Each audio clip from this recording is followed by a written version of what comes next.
Je te pose la question pour la deuxième fois. Est-ce qu'on a vérité mon kobombela nga na iba tetile? Na bien moté. Na vérité moté. Je te pose la question pour moi. Il faut la vérité. Quand il y a cause à la soie, il faut la vérité. Mais il sait que loba, au bout qui koloba. Vous tu loba no pesa na kande. Non non to sola ki jouni. Non non to faire faire plein de to sola. Mais tu sais La voix du peuple, oh la voix du peuple, oh c'est bien oh. Vincent Chilouise, étoile de la presse. La voix du peuple, toujours longueur d'avance. Les informations partout dans le monde. La voix du peuple, toujours actualité na actualité. La voix du peuple, maman nangaye, oh yango yo eye. La voix du peuple, avec Vincent Chilouise, ils allaient dans la mission de la presse.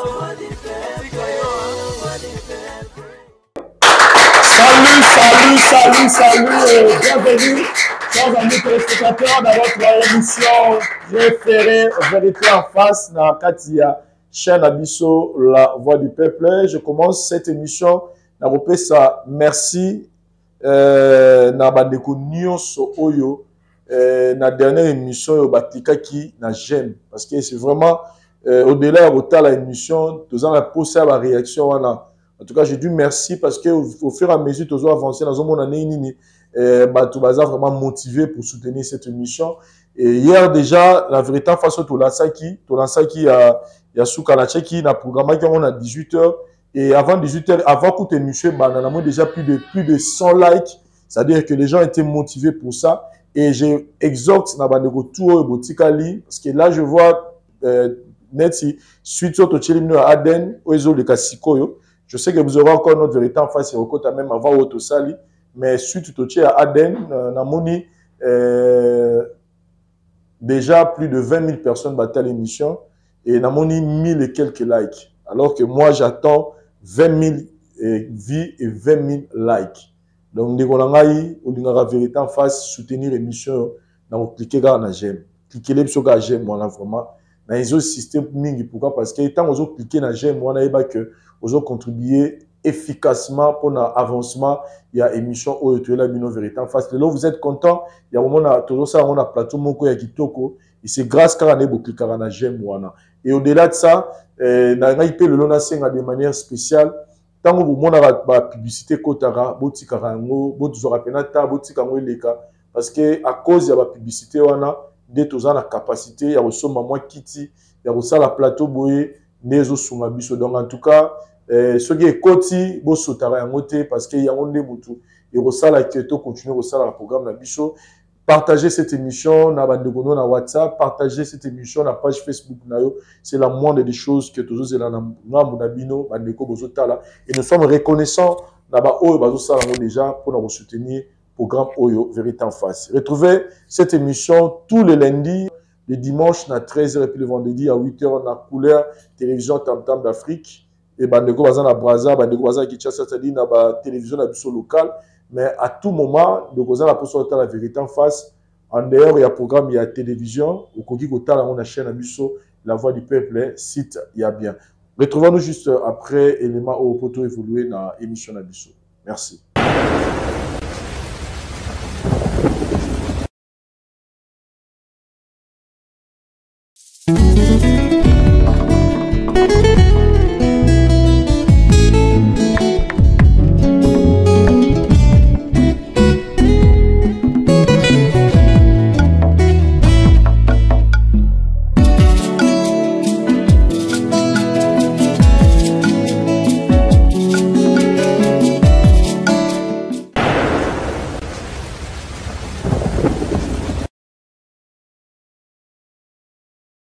Voilà, chers amis téléspectateurs, je pense que pour la bande de Gonabiso, partout dans le monde, vous avez un poteau, comme on vient de le dire, dans spot Nabiso, on a gamé à l'internet. Au-delà, il y a Sunga Bandeko, vous avez Libana Mboka, vous avez Libana Mboka, vous avez Poso Sunga Bandeko, la provision de leur roulia, au titre de l'orphelinat, tombe de VA, gamé à l'internet, ça y est chaîne et page site officiel na bango, gamé à l'internet.com, qu'on a beaucoup de biloko na ba prix nyo sur la carte. ou soit page officielle na bango ya Facebook pe boke bobetika gamla na internet beaucoup ta biloko nyonso eza na kati wana numéro ya téléphone eza na okoti okomande biloko na yo bako tia botikela yo pona bandeko pe boza na Kinshasa awa c'est-à-dire mingi partout oza na Kina en tout cas olingi baya botikelo provision na yo na ndako olokene wenze okene gambela ozandu ozana makambo ebela kosala osalika commande na yo bandeko bakoya botikela moti esika ozali. Et au-delà de ça, Bastien Bisopé, location, il y a un véhicule. Donc, vous avez besoin de louer voiture, vous avez banda, vous avez Kinshasa, vous avez besoin de voiture, vous avez la permanente pour la course, benga bango bako sungayo, même vous avez Kinshasa, ou outil province, vous avez Kin, vous avez besoin de mutuka pour la course, benga bango gamla l'internet, tout est à disposition à bino pour nous satisfaire à bino. Et je pense pour un numéro, bah ici vous avez un numéro na bango, bah pour modifier on a prochaine spot, mais ceux qui vous bengi numéro on a ils ont les vous pouvez toujours me contacter pour que na bino en rené na bango en attendant bah ça la modification il y a publicité na bango. Sinon, chers amis téléspectateurs, nous tous la situation. Je parle de ça pourquoi parce que je parle d'abord de ça pourquoi parce que oh y a mis ballot tout ça pendant que je tourne cette émission on te diffuse en côté. Nous avons un cas déjà tourné, mais où il y a souka botskota là, ils ont dit situation il y a des ronabiso il y a que solana koyebisa papa na une vérité concernant grande sœur na yena maman ne ma kene golé dans la matanga ya tata mususu et nous tous nous avons découvert que maman nabiso a kosa mobali na ye concernant les cambios de paternité et là je suis vraiment désolé à informer bino que papa ya Pacifique en tout cas a vraiment la décision très ferme vis-à-vis à moi sinaye na famille par rapport à choc wana et nous de notre côté tout ce qui nous temps à pémamouké et puis avec le temps tout évoluer et quand nous sous Bogota là je signale déjà en avance parce que ici tout tourna kiango il y a sud Bogota là il y a l'histoire il y a donc on a vu ça moi si Christelle Azalaki utilisé par papa na pour nous resunga libota et botelier ba poser à ma bé nzoto bazana déjà na ba séance à prière bazolanda et je pense que dans les jours à venir au moment na bango a une émission na biso pour que ba témoigner on est né nzambe pourquoi parce que mobali na ye a fungola a foisaki na biso pena sincère après mission pour nous dire que alingaka vraiment moi sinaye makasi et malgré nenga bingana ki wana malgré tout ce qu'il a petit frère na memela qui mais au fond de lui en tout cas ça na boluma moi sinaye il sait pas pourquoi et ceux qui vraiment ça nenye moi ça lobby il accepte de pardonner sa femme et na petit frère to lugara nenini toko zelango solution. N'hésitez pas, vous avez des cas, vous avez des problèmes spirituels, vous avez la possibilité de délivrance, vous avez ma caméra qui est bien. N'hésitez pas de nous contacter. Nous avons des hommes de Dieu qui Dieu utilise efficacement pour apporter délivrance dans la vie. Il y a Bisso Bananaye. Contactez-nous. Et puis vous avez aussi des cas, des problèmes. Vous avez pour ça, il y a avouer vérité, le camo vous déranger, le camo bomba, vous hésitez, vous awa avec l'encadrement tous en awa pour les kisango. Et vous avez solution et puis au-delà vous avez solution et vous soumapé peut-être dans la même canayo il y a délivrance les loto yé awa parce que tous en situation il y a Ndekonabiso Lolita azali congolaise quinoise tous en awa na Kinshasa elle nous a contacté parce que azana vérité moko il faut abimisa na temps normal Lolita akourei koya akourei ko bimisa ngoti akourei ko loba ngoti mais il se fait que makambo ekomelie na vie aza obligé ya ko avouer vérité wana. Mais la conscience na ye ayebi que vérité alinga loba eza na ba répercussion moko ya moi mabe makasi. Alors olea salango libanda a préféré aya kosala ngo libanda, c'est-à-dire abenga concerné pour expliquer. Mais que soit béni concerné pour expliquer la situation et cause en répercussion à Mabé. C'est pourquoi elle a choisi ce cadre Oyo, vérité en face, pour que dans la roloba vérité en haut, ma répercussion sur le cause à la main, et à l'encadrer pour que Mabé et à la macacité. Nous allons découvrir ensemble le problème de Lolita Azanango. Merci.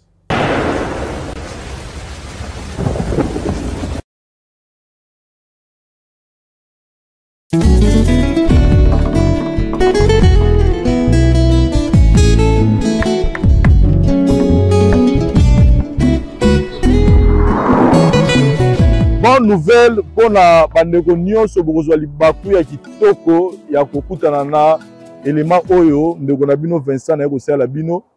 Bonne nouvelle ezani neza masolo ya vie. Awa bozomona nazala makadam oyo yo yango ne memaka biso ti na Maluku centre.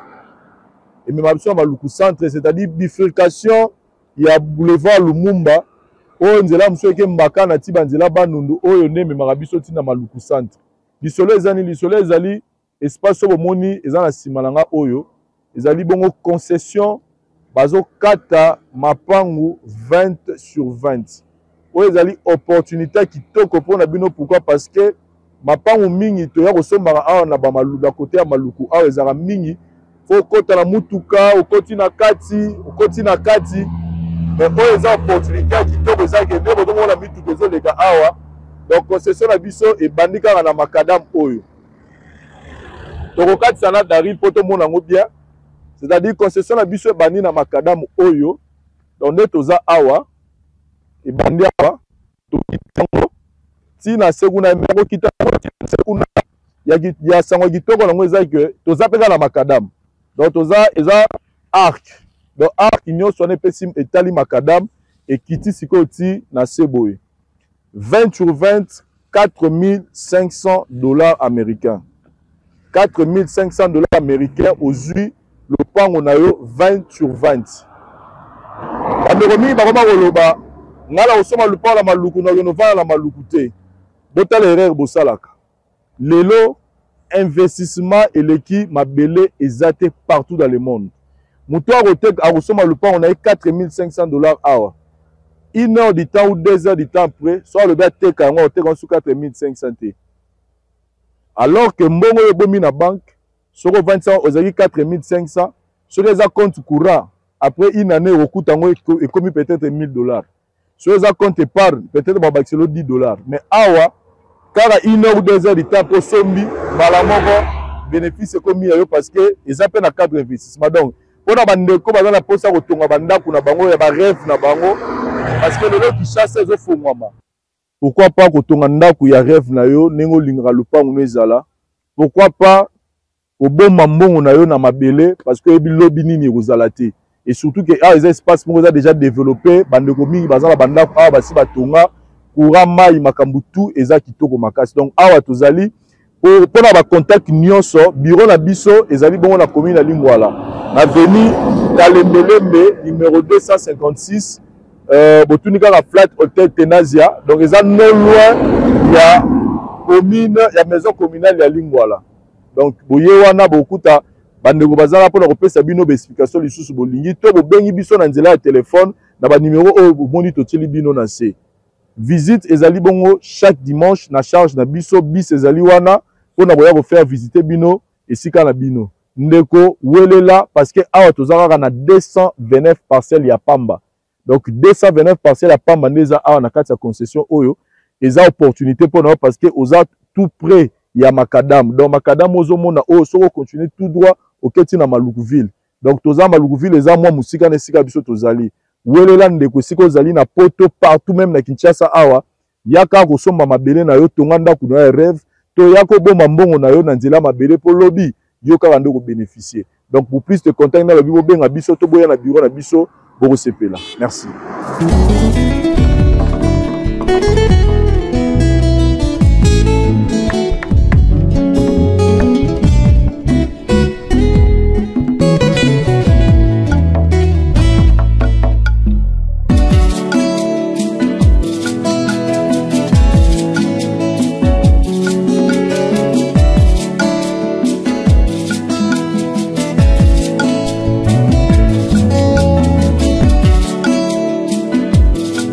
un élément très important, la ngana bakisela bino ezali ke ba mapangu nyonso eza awa, eza déjà ba parcelle cadastrée. C'est-à-dire au sommi lupangu na yo mbala moko na kati ya contrat ba do sela yo, oza dans numéro na yo ya cadastre yo qui est déjà rolandela makambo na yo. Donc ezate ko sommi lupangu obani suko lugo ba ndenge nini rolandela non. Donc ba parcelle tout eza tous les 229 parcelles eza na ba numéro nango déjà. Donc venez acheter vos parcelles pour construire vos maisons de rêve ou pour investir pour que plus tard ebotelayo ba bénéfice à malam. Nous sommes ici, la voix du peuple, cadeau to libino yango pour la année 2023. Merci.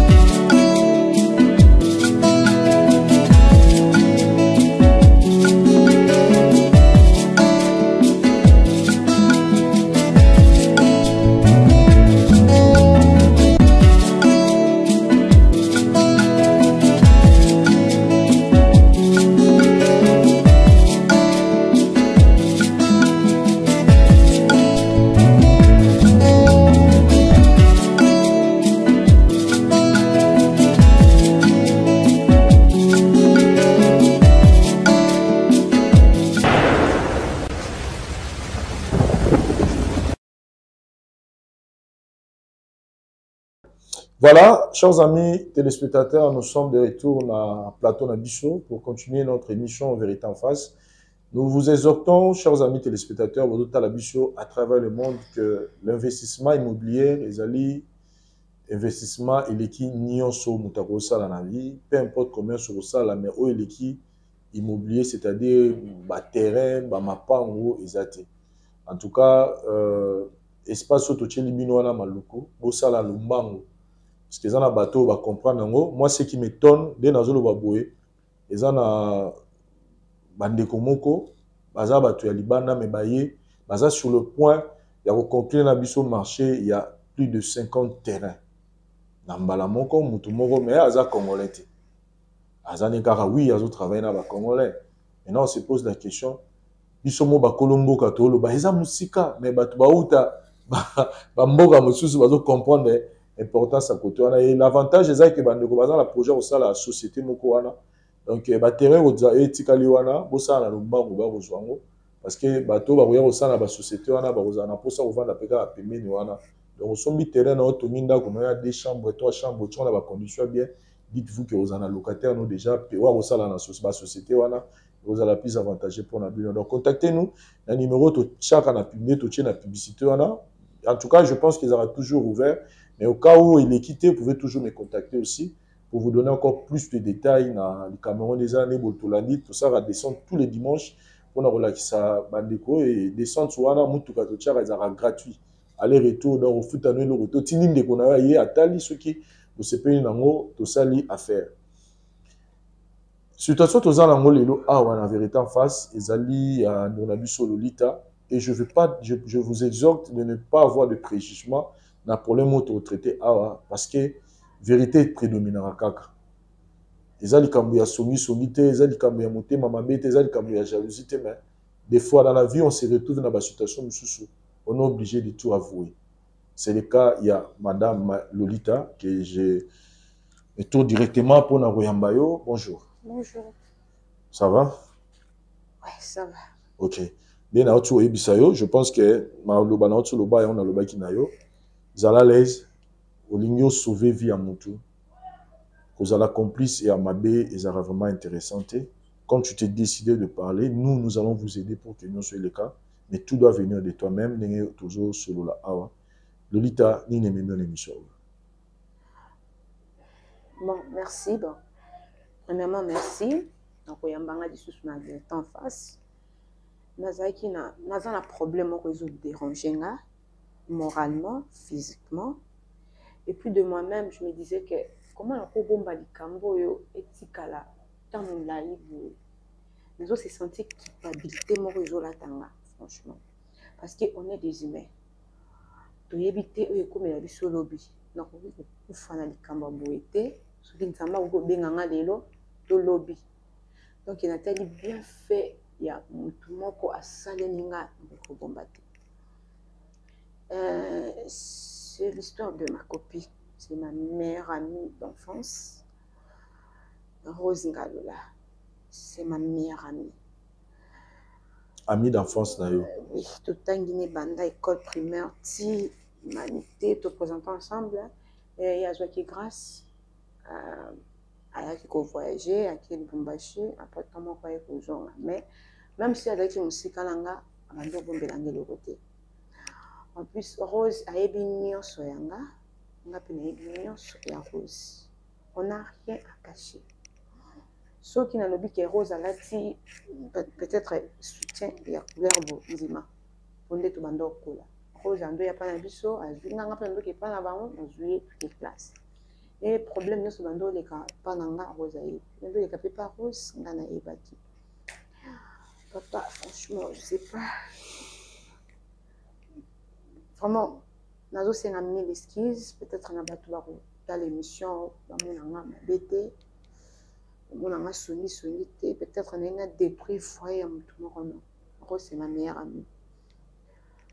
Nous sommes dans une famille restée. Dans une famille restée, dans une famille pauvre. Même Rose, on a payé, on a aidé les frères scolaires, on a mis parce qu'on a une famille en bon.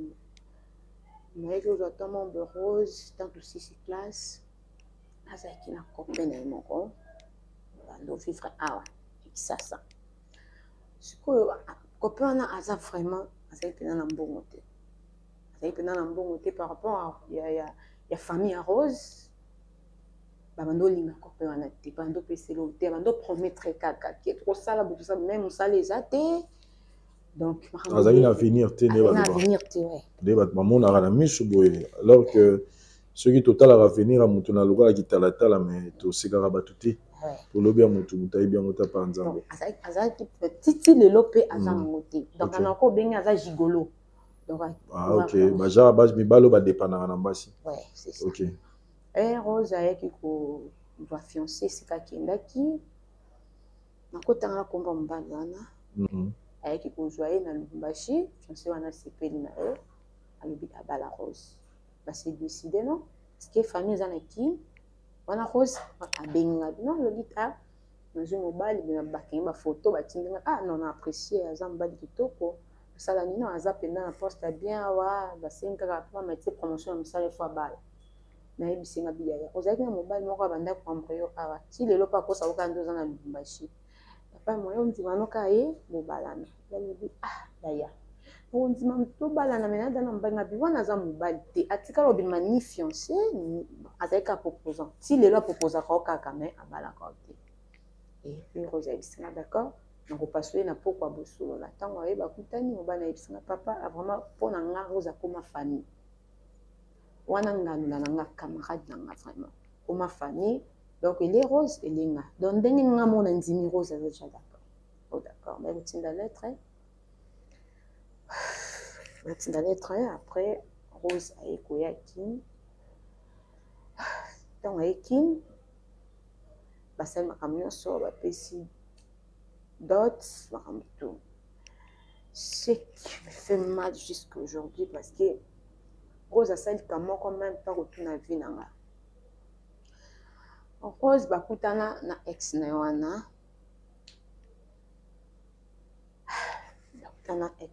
sans qu'elle s'en aille bakutana comment peut kusolola ko bengana le jour ya mariage ya Rose il a qui prévu ba ko maquiller et pas na biso ngana biso Rose to ça ti sikona maquiller faut ba maquiller yo oh j'arrive mais pourquoi vous me la boue oh tenga me yaya oyebi ke biso atukima na sima ngonga ba invité misusu baza so moni RLK aki OK na église makambo nyonso oh te il faut kaka na zelanga nanzo benga azo yambanga na téléphone même makiya rasika ki naza ba client belé kaka ye moko te ti siko na mona pause ay koya ye na psia ya atayi moko fait ba bando makiyo banda 12h parce que to komi 16h église au côté Ernini Ernini que zomba dans le salon parce que wakati surtout oh ma chérie avant j'ai à te parler franchement parce que yoza camarade na ngai yoza moninga na ngai et là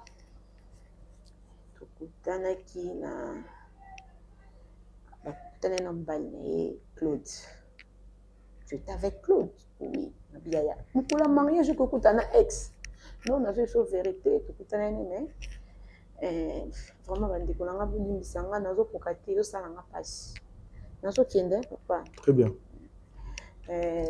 Tokutanaki na Claude abengisaki nga tokende akangi nga kutu banda akangi nga afuti kutu chambre tovanda tosolola po apesa nga baconseil nga tant qu'une femme mariée nouveau mariée parce que ozobala okoki jamais korépondre na bainvitation inutilement. Et ça a une importance. Donc, c'est-à-dire, bah, foutre une chambre. Donc, tant il y a que Nazoya, Bazagine, na mobile, na ex, na chambre. Ouais. Donc, on comprend tout. Oui. Na chambre. L'hôtel. Mais on a tourné la chambre. Tant que vous avez déjà qu'à moi, si na mobile. Et là, on y bon ça. Peut que bon bilanguer le côté. Ça pour na. On est ça souka. Nakende nanga ko déranger nga souté ça cadeau na ya pesi ngai nga cadeau ngo izani pesa nga cadeau ngo nga na simba ngo kota na eloka mabe na ndako ya libala te. Oh ça je te dis la vérité, on a couché avec Claude. Moi ça m'a étonné. Comment? Pourquoi tu as fait ça? Au ça déjà un engagement na mobali mususu.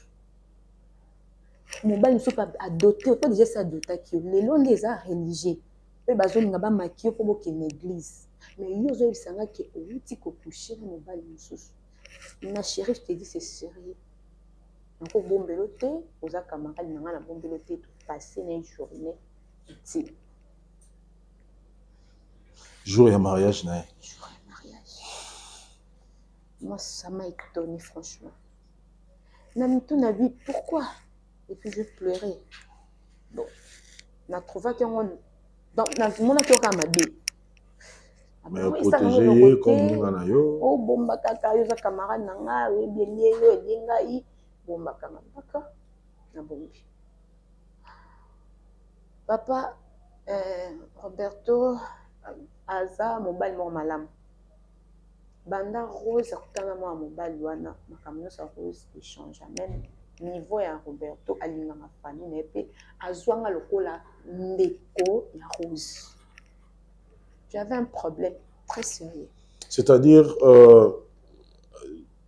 au Kouten Alikambouana, malgré ça, maquillage et salamaki. Salamaki. Mariage et salamaki. Oui. À côté de Libala. À côté de Libala, toi qui coquine de perfect mariage et salami. Ok. Côté Libala. On peut salami et l'équipe des années, si je ne me trompe pas, 4 ou 5 ans comme ça. Ok.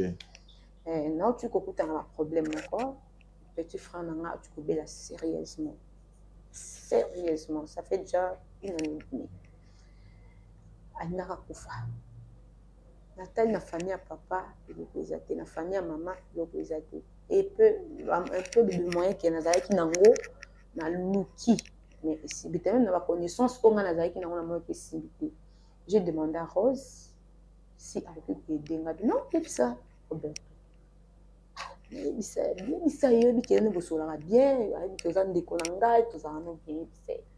que le problème, il y a $2000. Ah bien, coupé ça yo. Mobile nanga a coupé ça yo. C'est là que nous avons avancé. C'est comme ça que nous avons benga. Tant il y a des mobile nae, na bossa na te ça kana tout mobile nae benga. Ah mais ils ont un problème de comment benga été aux autres ça rose. Na bien papa na banga ki wa non. Parce que Azar tous en hôpital, il fallait aller en intervention. L'opération, on appelait ça très important, il fallait aller. D'accord? L'obinaton, on est dans le bureau. On a besoin qui déjà qui. Besoin comment on va na guichet ça. Oui. Besoin qui. Mais ok, dans le bureau, comme dans le bureau, le bandit pour coller là le binon, on est la poignée.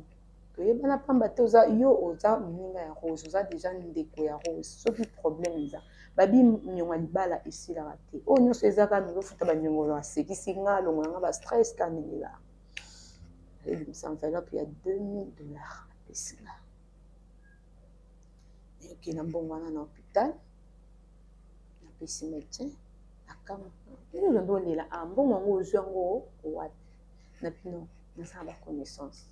Et l'opération a Isalema, petit frère n'a pas le commence à la grâce à Roberto.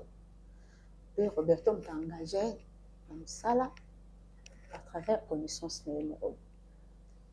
Rose a beauté à mon amour comme moi n'a pas nzokande Rose tiakenda libala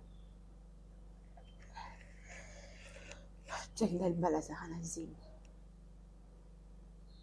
zwaka zemi ya Claude. C'est-à-dire tout le banini que jour il y a obabi marana ewana Oui. zemi kotaka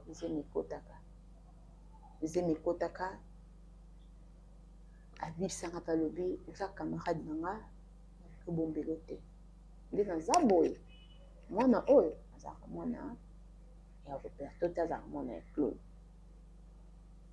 nga na pie yango sikoyo bobota ya bino kasi c'est comme ça aza ete mpe lukobota yo esala mwa bien te nazo comprendre te ezemi bia te ti lelo Rose akanga azemi te mwana wana aza daya na 4 ans akanga azemi te bakenda mpe mokita basala baexamen nyonso Roberto aza na problème te Rose aussi aza na problème te superme ya Roberto ekobotisa nango mwasi mais Rose aza mpe na problème mpe te mais pourquoi pas mabota ezoya te naye kovanda ke naza mutu baproblème comme si Roberto abengi nga azolela nzambe naza na posa ya mwana mosusu mpo mwana wana esi akoli koma zemi ezoya te camarade nanga yo oyebisanga lobi kolita nga na Roberto bike mwana wana azala Roberto te nga bisa je sais sikoyo Roberto komotungisa nga na bota esu me mabote ezoya te nayebisi ye nga lobi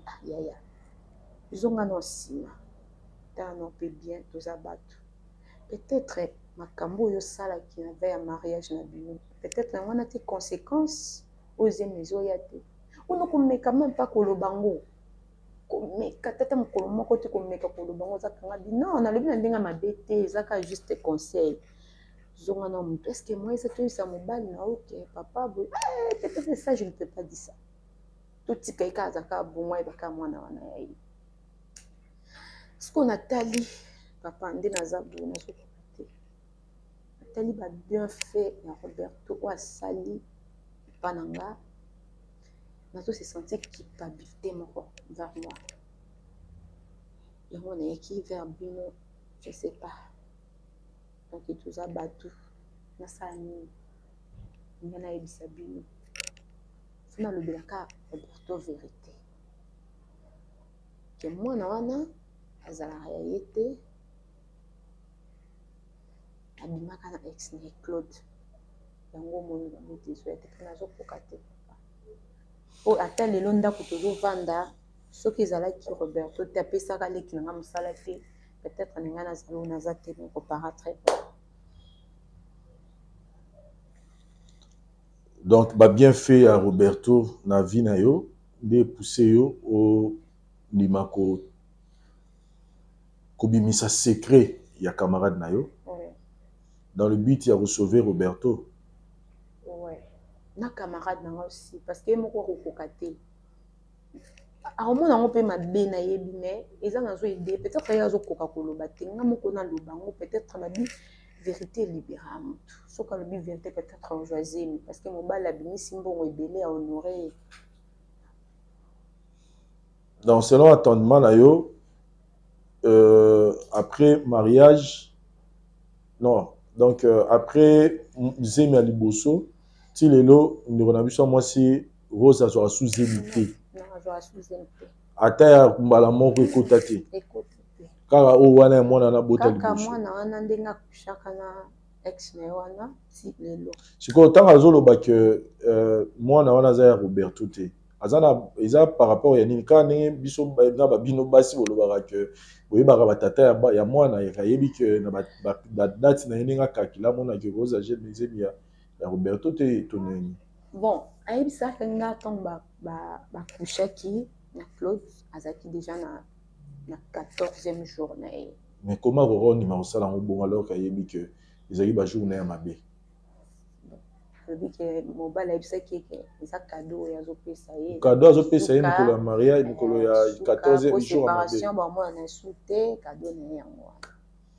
azalaki conseil ka Roro zoisième jour voilà yabi ntango aye ocalcule ntango akotisa ndako ya libala ayemonake azalaki na 14e jour na ye donc jour ya baosala yango ayebaka te keza aye oyeba ngo nsima oui mais vraiment même ntango azalaki na zemi wana ayaka ebisa pe ngapi mwanga nga ebisi na moni olongola na rose mwana nga olongola na wango ya eza zenga lisumu okuzwa mwana ya mutu te opesa pepa ya mutu mususu makila ya mutu okabila mutu mususu te o te zemi comme déjà mene na plus déjà Roberto ayebi ke naza na zemi ezali déjà ba 5 mois na kolongola tenga bitoko sana biso ngokosi atani choko ya kiba ndo sa bi non boya ke café dormant.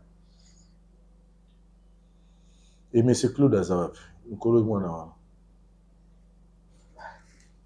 Claude azali mais a déplacé ayebi sikoyo ngalola kimisaki akimisa ye soki éclaté peut-être bakokanga ye parce que yo noti oye awa gros ayebi te que yo zwi décision moko boye considère. Bon, beaucoup de gens diront que va avoir reposé des questions. Azami Nayo, mère Aminayo, tu penses que ceux qui ont payé qui est responsabilité, on a yé mora ebi sa mobile. Autant ici, on dit que il y a un gars qui a encore sur bon makambote, vie va bien faire mobile, on a vu na biso. Joie courage au ebi sa mobile na. Quand même on sait qu'il démarche wana, peut-être qu'on ça la mon père attend qu'Amina yo, à quoi yé mora le mobile na. Ça qui démarche wana. Pour la yeza à quoi ça la monte. Lobby à quoi faut ça la monte à quoi le bango te pe muto ameka koyeba yango te. Mais pour moi que nga na sentir que na za na kambo moko na mutema na ngai na koki kolala na ngote pe na kufa na ngote. Oliwe ko moza biso ba brisque bena ki na sango kelo la papa tayo moko. Bona likambo na lati na mutema na nga vraiment boye ya muto mususu nga na lati yango na yebi pa ngonzamba yebi ke na yebi ke za ya solo te. Zamba yebi keza ya solo te tozwi mwana ya mutu mususu topesi pa mutu mususu va même maman ya la cause ayebi te ke mwana ana azalaka ya ayebi te ata mwana te papa na yebi te kaka nga. Voilà, chers amis téléspectateurs, je pense que situation n'engeza où se présenter, ça nous demande de notre côté à Koluka Monsieur Roberto aya na plateau na biso pour que tosolana ye Lolita lobi a kogasu kozala complice ya mabete et vu le bienfait ya na biso Roberto na bomo na ye, elle se décide de tout déballer aujourd'hui dans cette émission Vérité en face. On se retrouve juste après cet élément. Merci.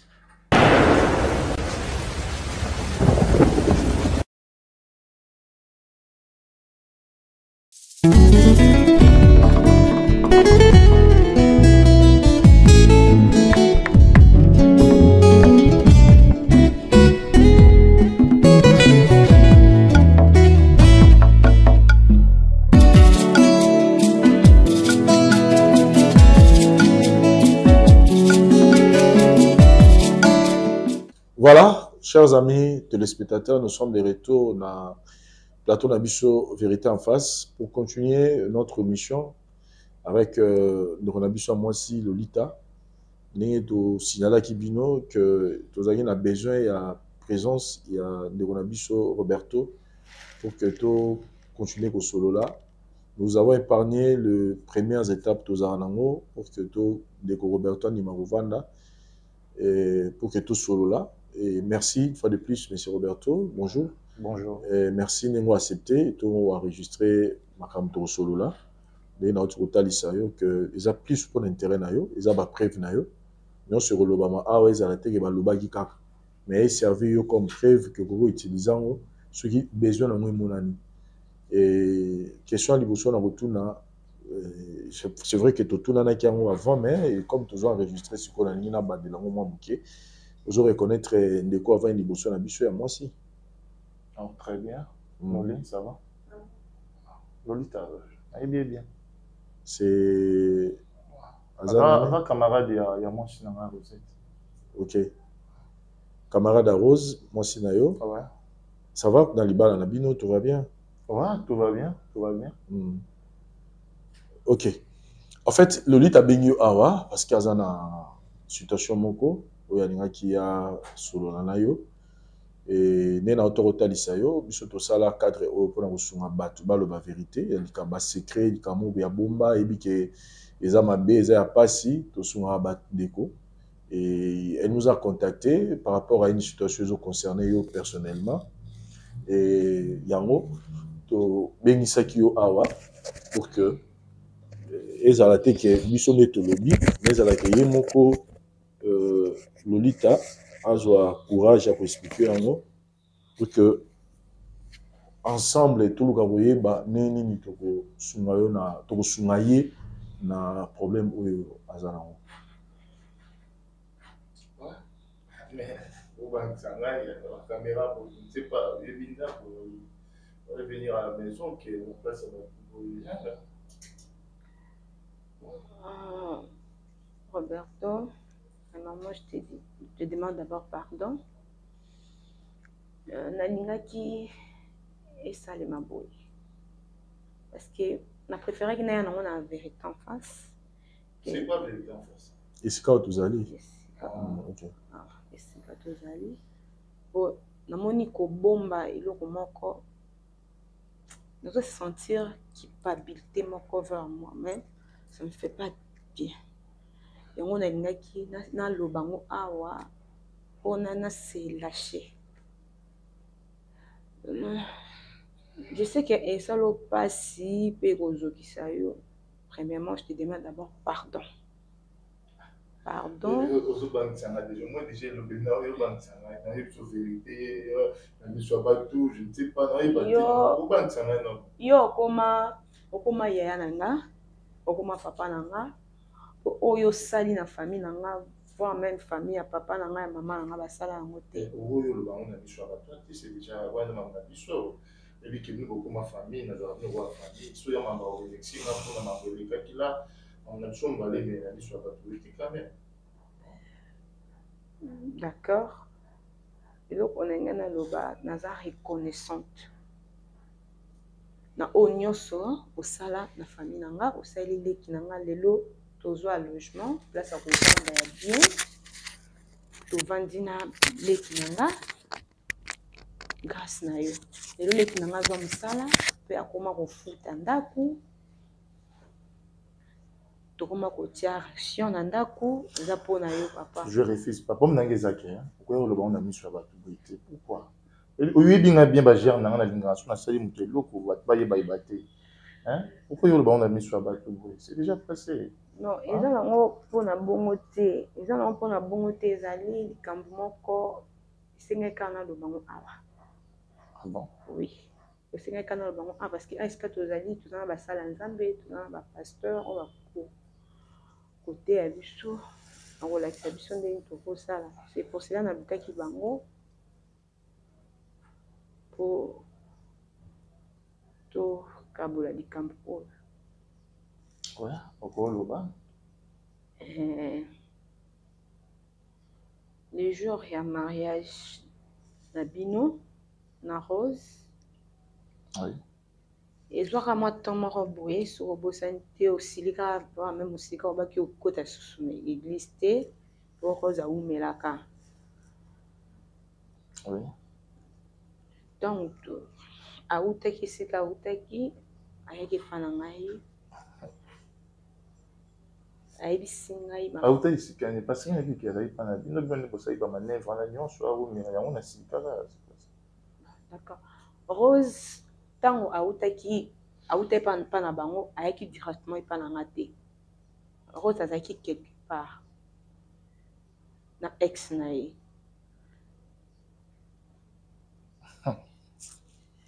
Ça va loba. Vraiment pardon. Non, parle, tu es libre, parle. Vous allez dans le solo. On met le autaki pa ex na ye wana abengaki ye ayaki kozwa ye bakei bavandaki part to bavandi bakotaki na flat hotel na bakoti ayebisiki ex na bino na cadeau nazopesa yo oke tozokabwana tomona lisusu te epuis nga na bandaki kobenga Rose nazotuna yo nazoya ntango aye ayebisi nga na ndosekili koma yo banda 12h ti heure ozoya 16h nde bakomaki wana maquillage ndenge oh pardon j'ai expliqué parce que ebi Rose aza meilleure amie nanga abombela nga di kambote namonaki ke malamu naloba nango vérité nayebisa yo mais yo moko esala bien te fona memango a epa na bango libosa bacaméra ça sera mieux c'est pour cela nalukaki tosolola yango si ça le solo non évidemment obeti yanga motema je ne sais pas bon bamemaki na flat c'est quoi ça elingi oloba nini bon bref ya Rosette babimaki bakushaki ensemble na Rose le jour ya mariage na bino mibale tant bakushe na ndenge Rose ayaki kobetelanga après tant moko boye Rose akomia na zemi tant azwi zemi ekomia na 5 mois Rose ayaki olukanga ebisingaki nga kona kasi zemi ezalaki mpona moyaki ebandi naza pana likambo moko na pardon oli na kati ote maboloba na kati ote est-ce que oyebi ke na respecta yo mingi il y a quoi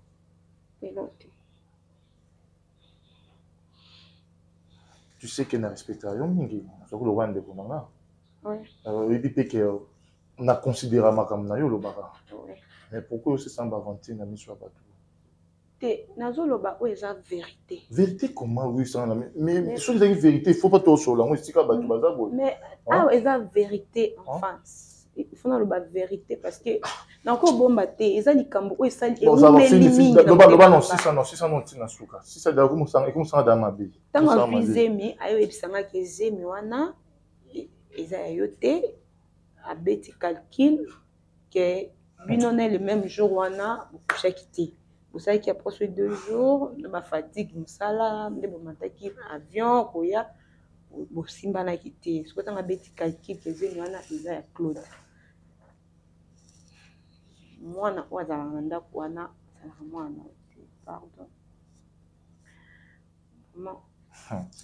napesi ami nanga moko boye raison na osilika te parce que laisse-moi parler na osilika te parce que na université na Lubumbashi ami nanga mo abetela nga lisolo adi Roberto bafille akini kozala na bango confiance te et je regrette non regretter que Rose azwa ami lokayo je regrette parce que au moins ni montage yo monté nayebi yango eza ba jina no bana kini parce que sur le Lubumbashi tu bien nde bozalaka que ba fille akini bozalaka sérieuse te comment vous montez le quoi boyo kosi na muninga non est tout ça normal mais et pourquoi na kosala likambo bongo na monter le ko moko boya meilleure amie na nga to koline to tangi na Roberto pourquoi nazo yebiso makambo eza ya solo o eza ya lokuta te o nga camarade ya Rose tant nazo yebiso nga nazali camarade ne to koline na e banda école primaire tilelo je ne crois pas bozo bota te bosali tant ebele bozo bota te nga na soleil na Rose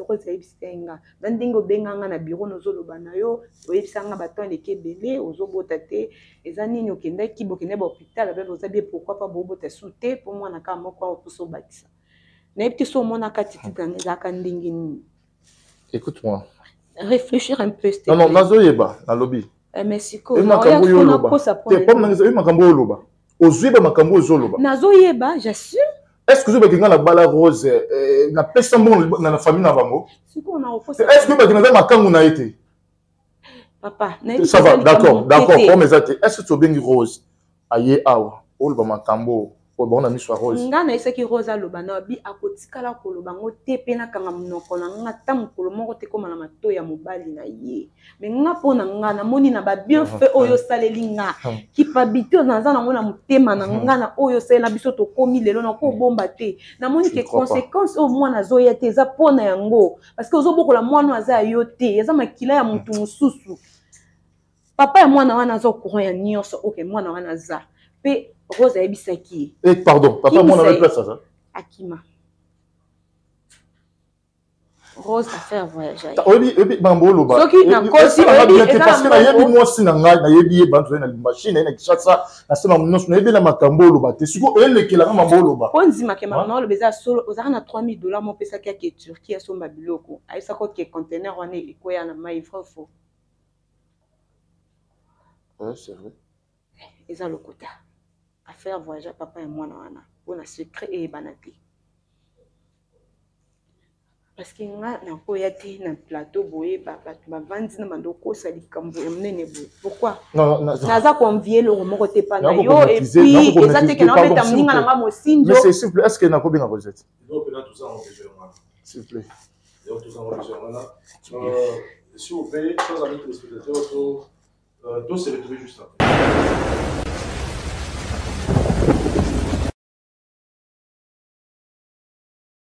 Voilà, nous sommes de retour, chers amis téléspectateurs, dans le programme Tozanamo Awa. Bisona Bino, Zolanda Likambo, depuis tout bani na début Tissikoyo. Et dans ce solo-là, tout le monde qui a besoin de la présence de Bisso Rose, à la présente Awa, pour que à solo-là, na M. Roberto. Et c'est grâce à M. Roberto que nous avons pu vous faire venir de Bisso Rose. Et il y a eu un changement de décor pour vous laisser plutôt le temps na Bisso Bandeko to Bengisi Rose to Megape Solo la ye na Kimia Nyonso. Je pense que vous comprenez étant dans le changement de décor. Merci une fois de plus. Madame Rose, bonjour. Bonjour papa. Bonjour, reconnaître Moutazali Bosso na yo. Oui, c'est mon mari. Obani na yo. OK. Aujourd'hui appel na ye parce que ils ont la situation mon pays au cas oui c'est mis que tout solo na mo donc pour ne pas dans le bébélé na ko passer parole na papa Roberto pour que ameka ko solo na yo na présence na biso. Mais tu expliques que l'esprit a enregistré. Madeko bazali boso basala nzambe ngai naza ndeko na yo ndeko aza mopandi azala na pona ko assurer sécurité awa mais lo ba mabili za raté zara na makambo papa Roberto azali na posa tuna yo to solo lango akimia mon frère ndenge to solo laki azali boso yango. Ah, merci beaucoup. Rosa, ça va? Ça va, non? On comprend place tout ça. On comprend. Chef, vous pouvez place tout ça. Ezali, il a expliqué que les cadres tout ça là pour nous soumettre bandeko, tout le banamo ba vérité, tout teyaka, tout soumettre batu. La vérité. Yango hier expliqué yo et puis tu évoluer dans la vérité.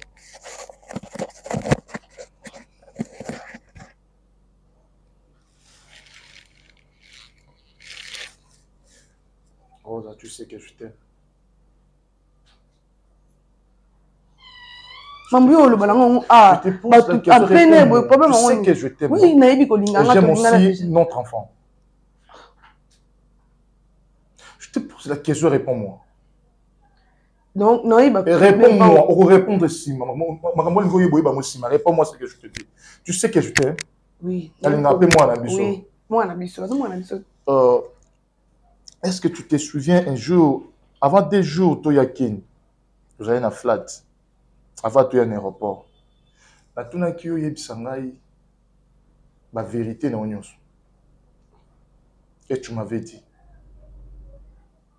Que c'est la vérité na yo. Écoute-moi. Oh, répondre, c'est non, non, tout non. Mais est-ce qu'on va paniquer, pourquoi? Et c'est une passer na yo. On a posé na iba. On a passé notre bête là na yo. Ndé tinda kinga pe na épousé. Est-ce qu'il y a un mot bombela ngai?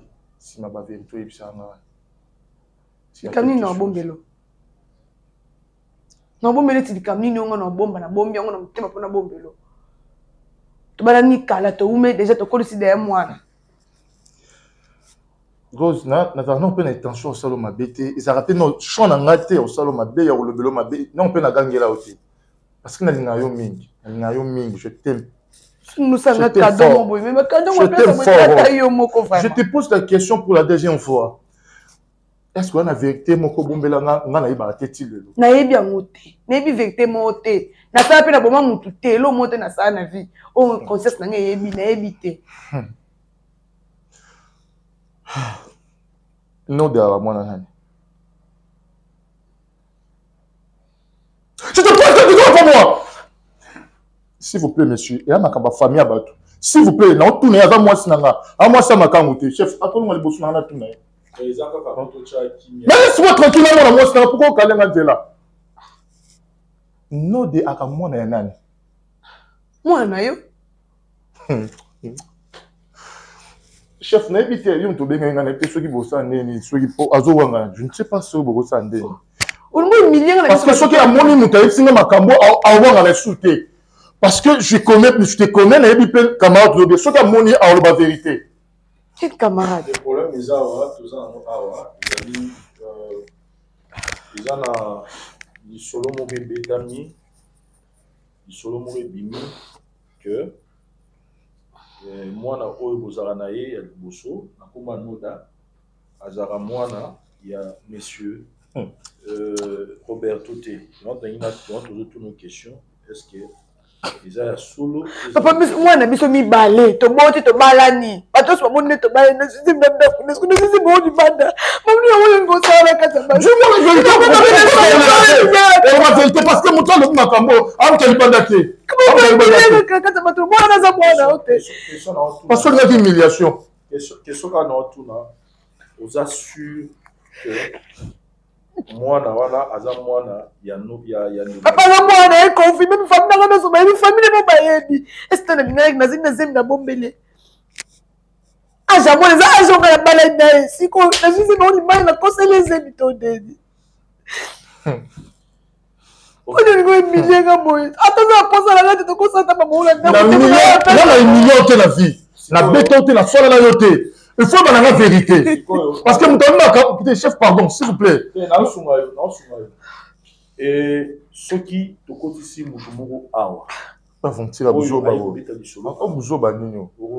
Papa côté ça est. Toi, tu penses que moi, je là-bas sur la tête. Il y a pas preuve. Tu pensais quoi? On va plus que oui. Faut côté bon bombe poani. S'il vous plaît. Rose, Rose. Rose, non, on dit ma vie n'a souka. Car on a un souka. Non, comme ça, je te dis. Lolita, pourquoi si mais on yozo luka? Donc yo nous t'obéis pas vérité. Yo, moi non la zana moi Ricardo te. Hein? Moi non la zana Ricardo te. Combien de fois on a su de l'homme?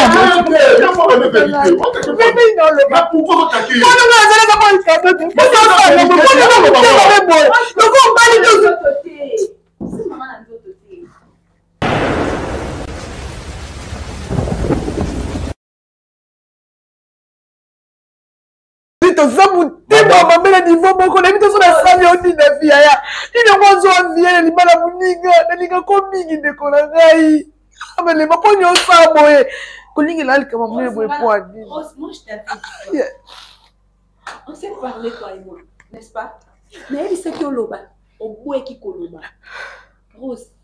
Vous tu le ballon pèse en candé. Non, non, soleil qui joue. Non, non, tu fais me laisser plus dans le soleil qui te na zima na mbele pesa. Rose, moi les hommes là, yo, t'es quoi les hommes? Moi la mtu pesa makila mtu sous Rose. Makila mtu yo ko sanga maboyo osala ngai. Yo bene mtu ko sanga maboyo osala ngai. Lolita na sola qui na yo. C'est ça non? C'est bon. Mais il y a ça là. Ba ko so ko ni ba tu ko la mo ko so mutema me na sali to na ko sa na sungo na sali mabe ya na sali mabe na sali yo. C'est ça mabe ali da ko sa na mo. Ali da sali mabe papa tika ga tika. Ça millions ça va mabe. Ça millions ça va mabe. On fait pas plus l'affaire. L'affaire ça va dire qu'on va faire de gros mabe. Tu pas non condamné. On connaît pas ni. On connaît pas ni. Ok, c'est bon. Est-ce que nous avons ça va faire? C'est papa moi non. Ok, mais c'est papa moi non. Donc il y a besoin de preuves. Donc il y a des preuves là, c'est papa moi non. S'il vous plaît, tout se calmer mon mouquet. tout se calmer moi muke Mama Rose Mama Rose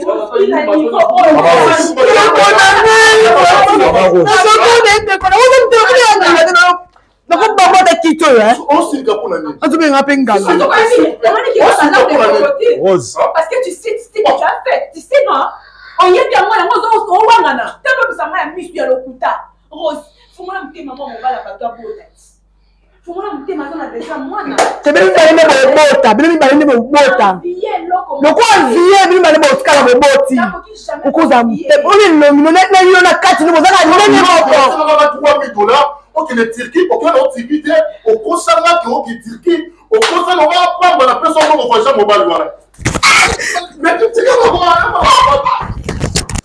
yo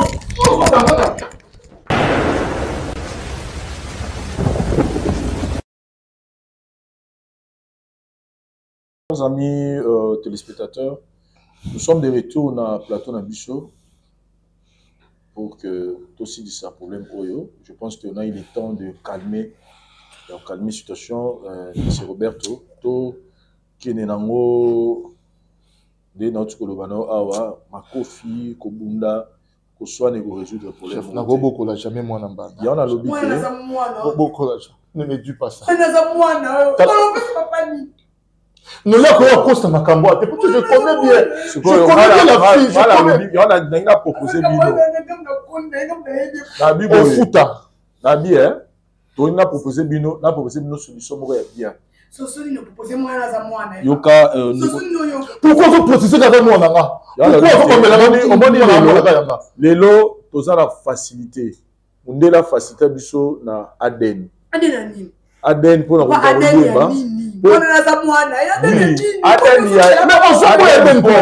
to isasu yope osa oui maman so famille na ki sonyo ngano yope maman yo sa sonyo yo sa papa la biso ko kanga te na ko salo mabe na plateau oui maman biso ya yuma ndeko na ngai papa ngala ko mona mbanga nazo comprendre place ça ko confirmer peut-être kaza mwana mbanda parce que yé na mona na yé je connais la fille azaka jamais mon frère tout monde est belé na vie maloba kabalobi awa eza verset biblique té auto croirier makambo pe yé pas lobi makambo yé pas lobi eza pe verset biblique té auto croirier tozana eloko oyo kosuma biso eza test ya Aden ndeko nanga mwasi Rose tosala biso test ya Aden mpona koino santé yo toyebi kaza jusque là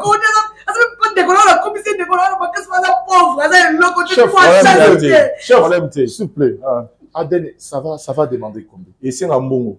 Bon, et c'est ça dérange pas. Voilà qui attention. Peu importe un bon que c'est. N'habitez tout ça. Oui, voilà tout ça en dehors à caméra. Donc, tu as yo na mwana, ça dit équipe. C'est voilà tu as la télévision, tu as l'hôpital. Chef, s'il vous plaît.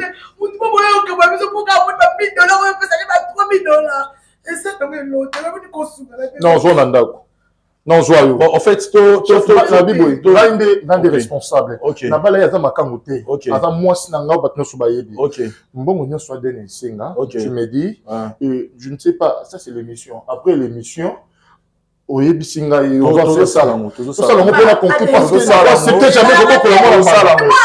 Mais ce qui est épique, aza mwana ya mobile na Europe ya test Aden tonani. Osa na l'aise. Coûte ça bien pour to la c'est que makamno so no da nani lolita tsolobawa na osala muso ki na za na baduti soki na komi na neti boye lolita aloni duti na motema mobali na yo sino santé na yo ni ma test Aden lolita fi moi sel ko kilo na ede banda fadi na bango mobimba elo ya kude futa ouais mes amis chers amis téléspectateurs je pense que ndolanga donc to suki sino ngelo awa okuta après test Aden merci.